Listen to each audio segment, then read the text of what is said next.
There was a case in the north of the country where, a number of people were infected, and they just couldn't figure out how that could be, because people were, they thought they were keeping, the lockdown in place, and it ended up being that the man had gone to see his girlfriend, who was in fact an asymptomatic carrier. And, the tragedy of it, of course, is that one of the children of this man became very, very, very sick, required intensive care. He's fine now. But, they had to sort of confess. But this is a country where adultery is, I think, very much part of life. The saying is, in two, there are always three. And then sometimes, in many cases, that's four. And one of the things about the lifting of the restrictions last week was that you could go see your relatives. You could go see people with whom you had an established relationship, which would be girlfriends, boyfriends, etc. But could you go see your lover, or could you go see your mistress? And it became sort of a fine line. And I think the Italians decided that, yes, indeed, they could go see them.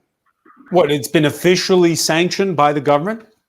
That you can go see your significant other. You do not have to be in an established relationship. If it's someone, they don't want you to be, hooking up on Tinder. But they do say that if you are in a relationship with someone, you can in fact include them among those close to you that you can go visit. All right, and part of that is, of course, the draconian divorce laws you have in Italy. That's right. A lot of people who are in relationships are not able to remarry, or to even be, enter into a civil union, because it takes about 10 years for a divorce to go through in this country.